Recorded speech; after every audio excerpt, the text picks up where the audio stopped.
Regardless of when it's going to happen, it's inevitable that at some point in the near future, we'll be seeing a Justice League film adaptation. The Justice League is hot property. It brings together the most iconic DC characters to battle against all manner of Earth and universe-based threats, combining the unique skills of each member, from Batman's intellect to Superman's godlike powers, from the Flash's ability to run up behind someone and slap them on the back of the head, to the Green Lantern's ability to make some planes and then, throw those planes. People want to see this done. And not only that, they want to see it done right. At this point, it's unlikely that we'll get an origin movie for all members like it was in the Avengers. So if that's going to be the case, what would be the best way to make the Justice League a successful movie?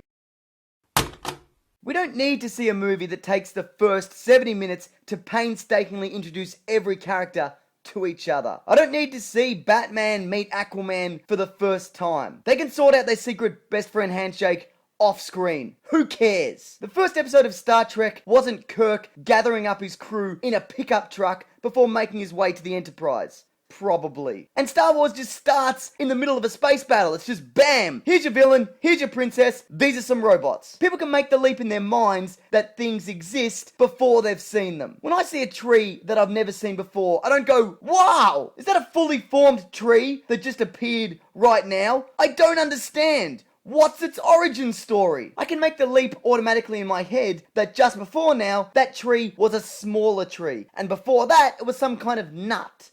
Or tree egg. Full disclosure, I don't know much about trees. You can establish Superman as being the leader by having him guide discussion and call the shots in combat. You can establish Wonder Woman as a fierce Amazonian warrior by demonstrating her lust for battle. You can establish Green Lantern as the smartass by having him make fun of Batman for just being an insane person in a bat costume. No one needs to specifically point out Superman is the leader and Cyborg is the technology guy. Unnecessary. At a pinch, if they wanted to establish each character in a more subtle but obvious way, and I'm not a massive fan of this but it can work, is by having a new member of the team introduced at the beginning and have them be our window in. So they can ask the obvious questions like, hey, what's the deal with John? Is he sick? Does he know that his cape collar seriously restricts his peripheral vision? And why is his name John? He looks more like a glob. That's essentially Alan Page's character in Inception, or Will Smith in the first Men in Black, or Tommy Lee Jones in Men in Black 2, or Will Smith in Hancock, or Will Smith in Bad Boys 2, or Will Smith in Ali. Oh dear, I appear to have fallen into that common trap of just naming Will Smith films. Legend of Bagger Vance. There's a highly likely chance that we'll be seeing Darkseid as the first Justice League villain. But maybe it would be a good idea to go up against a different kind of villain or villains. Don't get me wrong, Darkseid is great. He's a real son of a bitch with many fine capabilities, such as matching Superman's strength as well as having an intellect beyond that of Batman. Unfortunately, however, we'll see a similar villain in Thanos in the Avengers 2, which of course will draw comparison. Unfair comparison, I might add. Thanos is actually inspired by Darkseid, but that's neither here nor there. So why not do something different? Have them go up against something we haven't seen before. For example, possibly the White Martians, disguised as a super team, as seen in Grant Morrison's JLA arc. Or the Crime Syndicate of America, most recently featured in the animated film Crisis on Two Earths. The Legion of Doom might also be a good fit, but there's probably a few too many characters to introduce the first time around. Plus, I'd have to include a 20-minute discussion about who let a gorilla on the team. Tone is everything. That's not true. Tone is some things.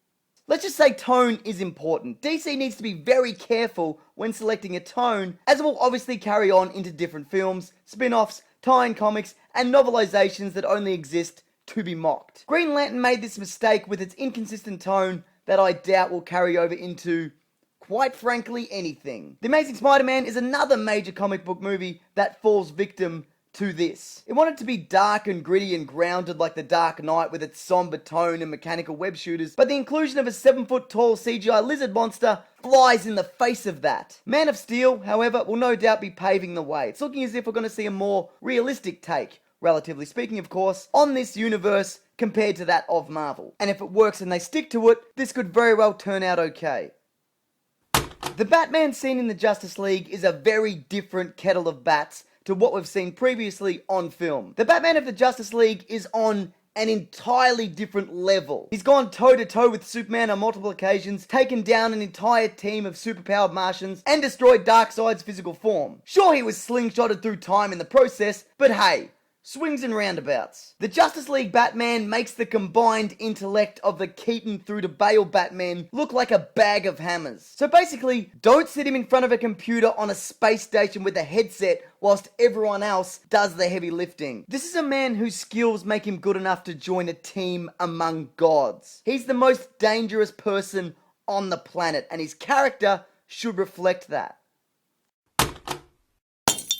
Maybe the best thing DC could do right now is just not make this film. Realistically, most people are turning up to see two things. Possibly three, depending on who you're talking to. Your Batman and your Superman. So why not just scrap the whole idea and go with a Batman-Superman film, as teased in the popular Will Smith film, I Am Legend. It's not like DC couldn't come back to the Justice League a few years after, but this way they'd probably at least make the same amount of money just by putting Batman and Superman in the title of a good film. Plus, there isn't a person on the planet who wouldn't want to see these two come together in a solid live-action film. If they wanted to, follow-up films could see them introduce new characters a step at a time, starting with maybe Wonder Woman and Flash or whoever, then going on from there. Nobody has really employed this strategy yet, but it could absolutely work. And if they started with Batman and Superman, DC wouldn't be drawing the comparison that they're aping the successful strategy Marvel have employed. We could even finally see some form of the Batman-Superman fisticuffs some fans have been clamoring to see for years. No, not 4 years, 4 years. Well, that was a terrible way to end this. So, that's about all of it. Obviously, everyone has different opinions about what would make a good Justice League film, so I ask you, person watching this, what would make a good Justice League film? Which characters would you introduce first? What villains would you use? And what general direction do you think DC should take? Leave a message via Severed Horsehead in my bed, or perhaps even post a comment or contact me through Twitter at Mr. Sunday Movies. Love to hear your thoughts. Thanks everyone. Take care.